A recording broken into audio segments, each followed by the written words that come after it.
রেজুনা কেমন আছো? ভালো আছি, আলহামদুলিল্লাহ। আলহামদুলিল্লাহ। আসসালামু আলাইকুম প্রিয় দর্শক, অগ্রিম ঈদ মোবারক। আজকে আমরা রেজুনার কাছে এসেছি রেজুনার মিষ্টি মুখে হাসি দেখার জন্য এবং ঈদে রেজুনাকে নতুন পোশাক দেওয়ার জন্য। না রেজুনাকে নিবে? হ্যাঁ দেবো। তাহলে আগে সেই হাসিটা দেখতে চাই। হ্যাঁ হাসো, কই আর একটু, এই তো বেশ বেশ বেশ বেশ আলহামদুলিল্লাহ। শোনা, এই যে এই নতুন পোশাকটা তোমার জন্য, হাত ধরো, উঠে দাঁড়াও। হ্যাঁ উঠে দাঁড়াও। তুমি এখনই পরে এসে আমাকে দেখাবা যে ড্রেসটা কেমন হয়েছে, আপুর কেনা জিনিসটা পছন্দ হয়েছে কিনা, ঠিক আছে? ওঠো, ওকে ওঠো ওঠো। দর্শক দেখেন আমি কেন ওকে নিয়ে কাজ করছি, কেন এই মেয়েটার জন্যই কিছু করার চেষ্টা করছি। এই হচ্ছে ওর জীবনের কঠিন আর ধ্রুব সত্য। এই দেখেন, মানে উঠতে চাচ্ছে কিন্তু উঠতে পারছে না। আলহামদুলিল্লাহ, মনে হয় এবার উঠতে পারবে, কিন্তু পারলো না। আজকে যদি ভালো থাকতাম আমার বিয়ে হতো, সংসার হতো। ইস, আমি হয়তো বাদ পড়ে থাকতাম। সবকিছুই আল্লাহর ইচ্ছা শোনা, হয়তো আল্লাহ তোমার জন্য এর থেকে উত্তম কিছু রেখেছেন। যাই হোক, তুমি উঠে দাঁড়াও, চেষ্টা করো। তোমাকে উঠে দাঁড়াতেই হবে, কারণ আপু এসছে না। হ্যাঁ, ইস, যে মেয়েটার কলেজে পড়ার কথা, স্কুলে পড়ার কথা, সেই মেয়েটার জীবনের এক নির্মম সত্য কথা দেখেন। স্বপ্ন দেখে মেয়েটা শ্বশুর বাড়ি যাবে, স্বামী হবে, কিন্তু এই যে এই অবস্থায় কে তাকে বিয়ে করবে? আপনি বলেন তো, কি অবস্থা? এই মেয়েটাকে কি কেউ দায়িত্ব নিতে রাজি হবে? যে মেয়েটা নিজেই চলতে পারে না, নিজেই উঠে দাঁড়াতে পারে না, সে আবার কার ঘরে গিয়ে কি করবে? এদিকে অসহায় বাবা মা ঠিক মতো খাবারও দিতে পারে না। তোমার আব্বু কি করে? আমার আব্বু কাম করে, মাঠে মাঠে কাম করে। ইস,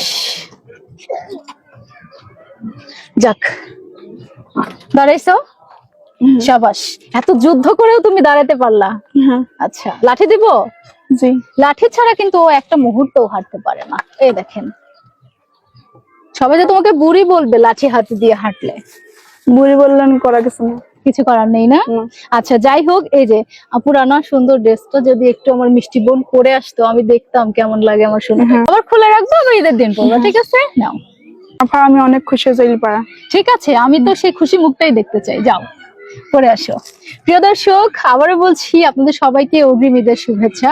ঈদের আনন্দকে ছড়িয়ে দিতে আমরা রেজনার মতো হাজারো অসহায় মেয়ের মুখে হাসি ফোটানোর কারণ হতে চাই। তো অবশ্যই সবাই ভিডিওটি বেশি বেশি শেয়ার করবেন, আর অপেক্ষা করুন রেজনার ঈদের ড্রেস দেখার জন্য। কেমন ড্রেস কিনে দিয়েছি আমাদের মিষ্টি টুকটুকে বোনটাকে। ঠিক আছে, যাও।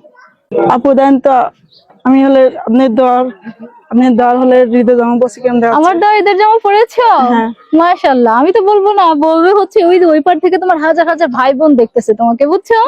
এবার বলেন তো আমাদের মিষ্টি বোনটাকে কেমন লাগছে? এমনিতেই তো ওর চেহারা গোলাপের মতো, তারপর একটা গোলাপি রঙের ড্রেস পরেছে। চলো হাঁটি। কি মজাদার লাগছে, কত সুন্দর লাগছে, কত আকর্ষণীয় লাগছে, কিন্তু ওর জীবনের কঠিন বাস্তবতা উঠতে পারে না। তো যাই হোক প্রিয় দর্শক, ঈদে ওর জন্য আমাদের পক্ষ থেকে ছোট্ট এই উপহার। আমরা ওর পরিবারের জন্য এক বস্তা চাল এবং ঈদের কিছু বাজার এবং সেই সাথে একটা নতুন জামার ব্যবস্থা করেছি। ভিডিওটি শেয়ার করবেন। চলো তো। তাহলে কি তুমি খুশি হয়েছো? অনেক খুশি হয়েছে, অনেক ধন্যবাদ। তো তুমি গোলাপি রানী আর গোলাপি ড্রেস পরে যা কি লাগছে, ভাই বোনদের জিজ্ঞেস করো। ভাইরা দেখেন তো, আমি নতুন কাছে বসে আমার কেমন যাচ্ছে। ঈদের দিন কি এটা পরেই ঘোরাঘুরি করা হবে না? লাঠি হয়েছে তো কি হয়েছে, আমরা ঘোরাঘুরি করব, রাস্তা দিয়ে বেড়াবো না, আনন্দ করব। তো ঠিক আছে, তাহলে দুই বোন একসাথে সবাইকে বলি ঈদ মোবারক। ঈদ মোবারক। ঈদ মোবারক। প্রিয় ভাই বোন, ভিডিওটি বেশি বেশি শেয়ার করবেন আর আমাদের সাথে থাকবেন।